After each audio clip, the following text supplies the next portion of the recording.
Hai minasan. Kita hari ini bakal ngomongin One Piece. Gue akhir-akhir ini mikir, adegan yang paling menghancurkan di Enies Lobby itu sebenarnya bukan pas Luffy ngebakar bendera dunia, bukan pas Shokugeki nembak, bukan pas pertarungan Luffy versus Rob Lucci, tapi pas Robin berteriak untuk pertama kalinya. Dan ini aneh, karena secara teknis teriakannya cuma satu kalimat doang. Aku ingin hidup. Kalimat yang hampir semua orang normal udah bisa ucapin sejak masih kecil. Anak TK juga bisa bilang, aku pengen ini, aku pengen itu. Nggak ada spesialnya. Tapi kenapa pas Robin yang ngomong, rasanya tuh kayak dada ditonjok-tonjok. Karena saat itu, di umurnya yang ke-28 tahun, untuk pertama kalinya ia mengatakan bahwa ia ingin hidup. Lo bayangin, 28 tahun loh. Dan selama 28 tahun itu, dia nggak pernah sekalipun merasa diinginkan dan diterima oleh orang sekitarnya, bahkan oleh dirinya sendiri. Untuk lebih jelasnya, mari kita mundur ke kisah Robin saat ia masih kecil. Robin kecil itu anak yang kesepian. Ibunya pergi, ayahnya nggak ada. Di sekolah, ia juga jadi bahan ejekan oleh teman seumurannya. Di rumah, ia diperlakukan buruk oleh bibinya. Katanya sih karena dia aneh. Namun, masih ada satu tempat yang aman bagi Robin, yaitu perpustakaan. Di antara buku-buku, di antara teks-teks kuno, yang bahkan orang dewasa gak ada yang bisa baca, Robin bisa membacanya. Sampai-sampai ia disebut sebagai anak ajaib.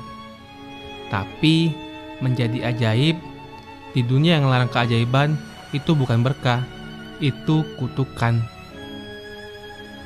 Tak berselang lama, rasa aman itu hancur. Buster Call datang, 5 kapal, 10.000 marinir, Ohara, kampung halaman Robin, luluh lantah menjadi lautan api. Ibunya, Saul dan semua arkeolog menjadi korban tragedi pemusnahan itu. Dan Robin, di usianya ke-8 tahun, menjadi satu-satunya yang selamat. Ia berhasil melarikan diri, naik ke atas kapal kecil. Di belakangnya cuma ada api yang menelan kampung halamannya.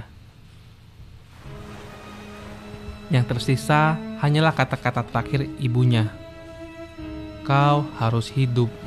Tapi kata-kata itu aneh ya. Mestinya itu kalimat harapan. Tapi buat Robin itu terasa kayak hukuman.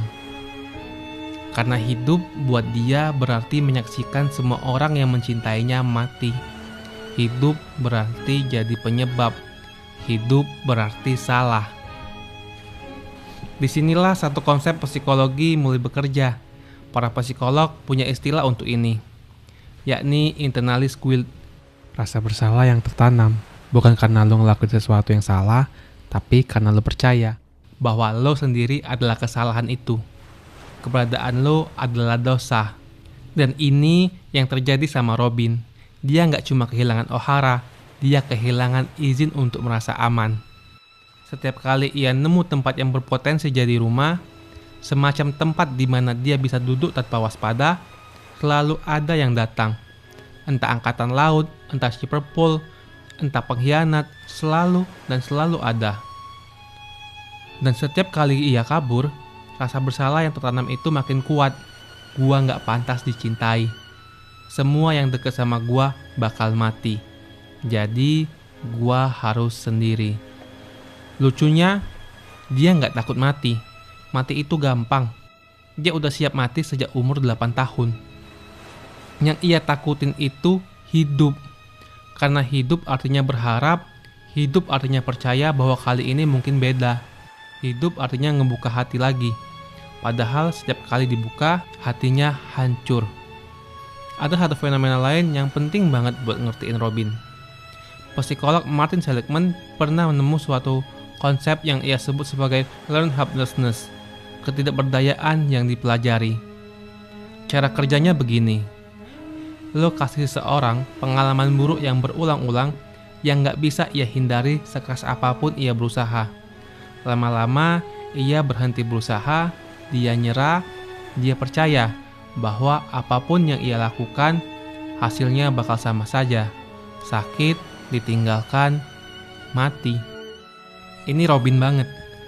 Sejak umur 8 tahun, dia belajar bahwa berharap itu berbahaya. Setiap kali ia bilang aku ingin, alam semesta ngejawabnya dengan api. Setiap kali ia percaya, dia dihianati. Lu coba bayangin, setiap kali lu berharap, lu dihukum. Setiap kali lu percaya, lu dihianatin. Berapa kali lu bisa ngulang siklus itu sebelum akhirnya lu nyerah dan bilang, oke, mending gua gak berharap apa-apa lagi. Itulah kebiasaan menyerah yang udah tertanam. Dan itu yang bikin Robin di awal Arc Water 7 milih pergi dari kru topi jerami tanpa perlawanan. Bukan karena dia jahat, bukan karena ia manipulatif, tapi karena ia udah terlatih selama 28 tahun untuk kabur sebelum ditinggalkan. Nah, di titik inilah Luffy dan krunya datang. Dan ini bagian yang paling gua suka dari Enies Lobby. Cara Oda nulis ke 6 orang ini. Mereka bukan tentara, bukan revolusioner, bukan siapa-siapa. Cuma sekelompok bajak laut kecil dengan kapal butut dan impian yang bahkan kedengaran konyol. Mereka gak punya pasukan, gak punya rencana cadangan, gak punya strategi pelarian yang matang. Mereka cuma punya satu hal, keyakinan bahwa Robin adalah bagian dari mereka. Sogeking menembak bendera pemerintah dunia hingga terbakar. Itu deklarasi perang terhadap 170 negara. Bukan buat dapetin harta, bukan buat dapetin senjata, bukan buat nambah reputasi, tapi buat dapetin satu orang. Satu orang yang bahkan gak percaya bahwa ia layak dijemput. Sekarang gua pengen ngomongin sesuatu yang lebih subtil. Soal kenapa kru topi jerami ini benar-benar obat dari rasa bersalah dan kebiasaan menyerah yang udah 28 tahun nyangkut di kepala Robin. Carl Rogers, psikologi humanistik, punya konsep yang dia sebut sebagai unconditional positive regard, penerimaan tanpa syarat. Maksudnya gini, fondasi paling dasar dari kesehatan mental adalah pengalaman diterima sepenuhnya. Bukan karena lo pinter, bukan karena lo sukses, bukan karena lo berguna, tapi diterima karena lo ada. Tanpa itu, manusia bakal layu. Dia bakal terus-terusan ngetes, lo bakal tertinggal gak sih kalau lo tahu gua yang sebenarnya. Kalau gue gak bisa apa-apa, kalau gua cuma bisa jadi beban. Nah, Robin selama 28 tahun gak pernah sekalipun dapetin penerimaan semacam itu. Yang ia dapetin justru kebalikannya. Keberadaannya bersyarat, ia diterima kalau ia bisa baca poneglyph, ia diinginkan kalau ia bisa menjadi senjata. Semua orang yang pernah menampung dia selama 28 tahun ngelihat dia sebagai alat. Apa yang bisa lo kasih ke gua, apa yang bisa lo lakuin buat gua. Tapi Luffy bahkan gak peduli poneglyph itu apa. Dia gak pernah ngerti. Dia mungkin gak akan pernah ngerti. Dan justru itu intinya. Luffy gak nginginin Robin karena dia bisa baca batu kuno. Dia nginginin Robin karena Robin udah jadi bagian dari keseharian mereka. Di meja makan, di tawa mereka, di kapal mereka.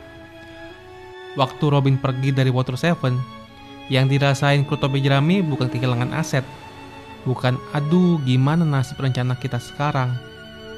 Mereka kehilangan orang yang biasanya duduk di pojok sambil baca buku, yang biasanya senyum tipis dengerin mereka ribut, yang biasanya ada. Itu aja, sesimpel itu. Dan justru karena sesimpel itu, ini pertama kalinya Robin dapetin penerimaan tanpa syarat. Dia diterima bukan karena dia berguna, tapi karena dia Nico Robin. Dan disinilah gua sampai ke inti kenapa teriakan aku ingin hidup itu berat banget. Karena Robin harus ngelawan 28 tahun kebiasaan menyerah dan rasa bersalah dalam satu tarikan nafas. 28 tahun diajarin bahwa berharap itu berbahaya. 28 tahun diajarin bahwa setiap kali dia bilang aku ingin, alam semesta ngejawab dengan api. 28 tahun suara di dalam kepalanya sendiri yang berbisik, lo gak pantas, lo bakal ditinggalin lagi, keberadaan lo adalah dosa. Dan sekarang di atas menara itu 6 orang tolol yang bahkan gak punya rencana cadangan udah ngebakar bendera dunia buat dia. Mereka udah buktiin bahwa mereka nggak akan pergi. Tinggal satu langkah terakhir, tapi langkah ini yang paling berat. Robin harus ngomong, aku ingin hidup. Buat lo kalimat itu biasa, buat Robin itu pemberontakan terhadap 28 tahun pelatihan yang udah tertanam di tulang sumsumnya. Itu adalah momen di mana ia akhirnya mematahkan siklus pasrah yang udah jadi kebiasaannya. Dan dia ngomong itu sambil nangis, sambil tangannya gemeter. Yang paling bikin gua diam setelah nonton adegan itu adalah ini. Setelah teriakan itu, secara teknis gak banyak yang berubah. Pemerintah dunia tetap ngeburu dia. Buster Call masih datang. Status buronannya gak hilang. Secara objektif, keberadaannya masih sama berbahayanya. Tapi secara internal, semuanya berubah. Robin akhirnya berhenti jadi tahanan dari rasa bersalah yang ia bawa sejak kecil. Ia akhirnya percaya bahwa ada 6 orang tolol yang bahkan gak punya rencana cadangan yang menginginkannya. Bukan karena ia berguna, tapi karena dia Nico Robin. Penerimaan tanpa syarat akhirnya dia dapatkan, bukan sebagai konsep yang abstrak, tapi dalam bentuk 6 orang yang nolak pergi. Dan itu cukup. Suara di kepalanya yang bilang lo dosa, lo salah, lo gak pantas, mungkin gak hilang sepenuhnya. Mungkin gak akan pernah. Tapi sekarang ada suara lain yang lebih keras. Suara 6 orang yang ngebakar bendera dunia dan bilang, kami di sini, kami gak akan pergi. Gua jadi mikir, orang itu sering mikir penyelamatan terbesar adalah diselamatin dari bahaya fisik, dari musuh, dari kematian. Tapi penyelamatan yang paling langka itu sebenarnya diselamatin dari suara di dalam kepalanya sendiri. Diselamatin dari rasa bersalah yang lo bawa sejak kecil. Diselamatin dari kebiasaan menyerah yang bikin lo berhenti berharap. Diselamatin dari keyakinan bahwa lo cuma diterima kalau lo berguna. Dan cara nyelamatinnya aneh. Gak perlu pidato, gak perlu terapi, gak perlu kata-kata bijak. Cukup 6 orang yang nolak pergi. Cukup satu bendera yang dibakar. Cukup seseorang yang teriak dari bawah menara, katakan, kau ingin hidup. Itu aja, sesimpel itu. Gua gak akan nutup dengan pertanyaan kayak, terus lo gimana? Atau siapa 6 orang di hidup lo? Karena itu bukan gaya gua. Dan jujur itu bukan urusan gua. Gua cuma mau ngomong apa yang gua lihat. Adegan di Enies Lobby itu bukan soal kemenangan, bukan soal heroisme, bukan soal pertempuran epik antara bajak laut dan pemerintah. Itu adegan tentang pertempuran yang akhirnya setelah 28 tahun rasa bersalah dan kebiasaan menyerah yang dipelajari dikasih penerimaan tanpa syarat oleh 6 orang yang bahkan gak ngerti apa itu poneglyph. Dan di puncak menara itu dia akhirnya mematahkan suara di dalam kepalanya sendiri dengan satu kalimat yang anak TK aja bisa ngucapin, aku ingin hidup. Dan itu gak semua hal yang bermakna perlu dikomentari panjang-panjang. Kadang lo cuma perlu diem, nonton, dan nikmatin.